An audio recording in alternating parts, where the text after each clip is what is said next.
Hey guys, it's Kim from Drifter Vans and I wanted to give you a little tour of Laurie's van. We just finished it. It's a 148 Ford Transit, so the small one, not the extended one. It's a retro style, it's very cute, and I want to apologize first for the quality of this video. I was not able to film it with the film crew, which means that I'm filming it on my own with an iPhone, so the quality is not gonna be great for this video tour.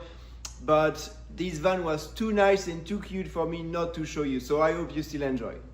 Starting with the entrance, we added running boards that go all the way on that van. You have the outside flip-up table as usual that has a dedicated outlet right there, the switch to turn on the light from the outside.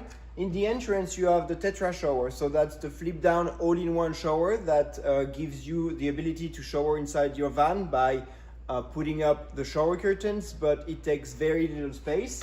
Above it you have an extension of the countertop. From that angle you have a better view of the passenger swivel seat, the Tetra shower, the all-in-one system that I just talked about with the curtains that you put up to the ceiling. These two benches here are ottoman benches, meaning that you can pull them out, use a secondary cushion to cover it, and that is leveled with the main one, meaning that you can lay down on the ottoman. Above it you have a custom lagoon table.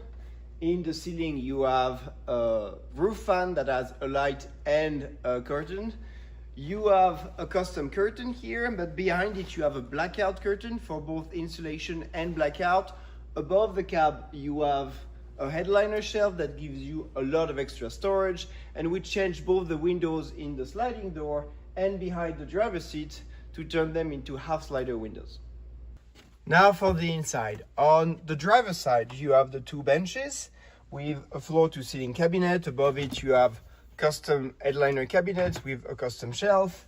Here you have the top of the pantry that has a custom double door. Inside you have removable shelf and a hanging rod. Under it you have a cutlery divider and a 130 isotherm fridge. Under it you have a toe kick drawer on the floor. On the passenger side you have the kitchenette area with the sink, a little sponge drawer. You have quite a bit of storage under the sink. You have you can store a lot of things, but you have the fire extinguisher, you have the water filter, and you can put a cook stove if you want to. And behind it you have a pull-out pantry system. Above it you have all the controls, so both the hydronic system, a DC outlet, and the EcoFlow touchscreen monitor with upper cabinets that are custom all the way to the back doors.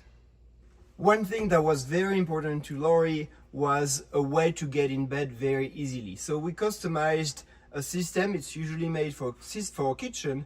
It's a foldable step system that allow you to have 2 steps to get in bed. Let me show you.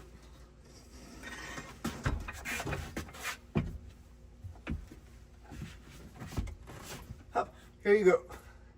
Above the bed area, you have a 48-volt air conditioning system that runs on the battery, window boxes that allow the mattress to get as big as possible with the Ford Transit without the flares. You have custom blackout curtains both on the bunk windows and the back doors. You have reading light that have AC and DC outlet beside them, and you have a box screen in the back doors. Now for the garage area. On the back doors you have storage bags that gives you a lot of storage for all things like water hose or pigtails. On the windows you have window boxes with around custom window treatments that are fully blackout. You have one that is not blackout.